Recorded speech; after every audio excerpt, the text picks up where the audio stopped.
बिस्मिल्लाहिर्रहमानिर्रहीम। टेस्टी। जी हाँ, आज हम टेस्टी सा कंडेंस्ड मिल्क रेडी करने वाले हैं और बच्चे तो इसे उंगलियों से वैसे ही चाटने लगते हैं।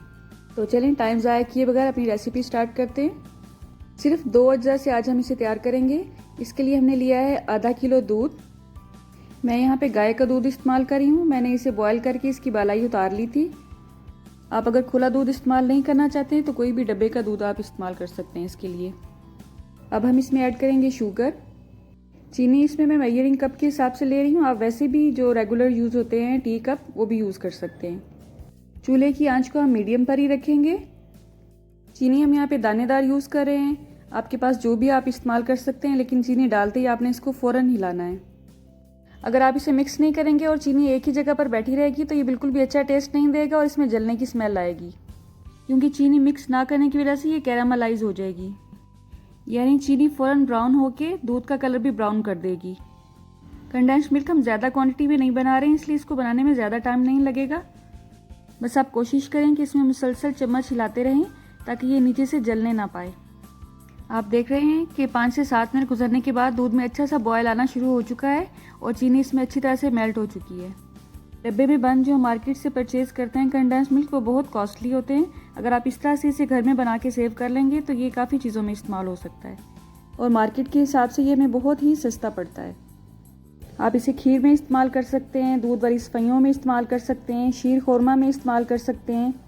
इसके अलावा बहुत सी केक्स की रेसिपीज़ ऐसी होती हैं जिनमें हम अंडा इस्तेमाल नहीं करते और उसकी बजाय हम कंडेंस्ड मिल्क को यूज़ करते हैं। तकरीबन 10 से 12 मिनट गुजर चुके हैं और आप देख रहे हैं इसने अब हल्का सा कलर चेंज करना शुरू कर दिया है और ये काफ़ी हद तक पहले से गाढ़ा भी हो चुका है।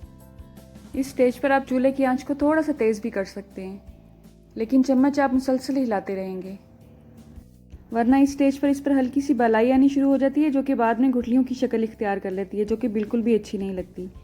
आप देख सकते हैं इसने बहुत अच्छा सा कलर ले लिया और ये अच्छी तरह से गाढ़ा हो चुका है। बस इसकी यही कंसिस्टेंसी हमें चाहिए थी। इसको हम मिक्स करेंगे थोड़ा सा और चूल्हा बंद कर देंगे। फिर इसको चेक करेंगे कि ये रेडी हुआ है कि नहीं। इसका तरीका मैं आपको बताती हूँ। आपने इसके चम्मच से हल्का सा टच करके थोड़ा सा कंडेंस्ड मिल्क फिंगर पे लगाना है और इसको इस तरह से प्रेस करके खींचें और देखें इसकी तार बनती है कि नहीं। और ये देखें माशाल्लाह से इसकी कितनी अच्छी सी तार बन रही है, जिस तरह से शीरे की बनती है। और ये इस बात की अलामत है कि ये बिल्कुल अच्छी तरह से रेडी हो चुका है और जब ये ठंडा हो जाएगा तो और भी गाढ़ा हो जाएगा।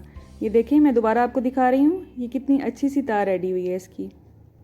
अब हम इसको बर्तन में ही ठंडा होने देंगे और इसे किसी अच्छे से एयर टाइट जार में फ्रिज में रख के सेव कर लेंगे। लेकिन कोशिश करें कि जार बिल्कुल ड्राई होना चाहिए, वरना पानी की वजह से ये ख़राब भी हो सकता है। अगर शीशे का जार नहीं है तो आप कोई भी इस तरह का प्लास्टिक का कंटेनर यूज़ कर सकते हैं, लेकिन कोशिश करें वो एयर टाइट होना चाहिए। इसे फ्रिज में रख दें और 1 से 1.5 माह तक ये आराम से इस्तेमाल हो सकता है। ये बिल्कुल भी ख़राब नहीं होगा इंशाल्लाह। जो बच्चे दूध शौक से नहीं पीते हैं आप उन्हें ये ब्रेड पे लगा के दें, वो बहुत शौक से खाते हैं। अल्लाह आपका दस्तरखान सजाए रखिए, आपको सेहत और ईमान का रिज़्क़ अता फरमाए। मेरी नेक्स्ट वीडियो तक अल्लाह हाफिज़।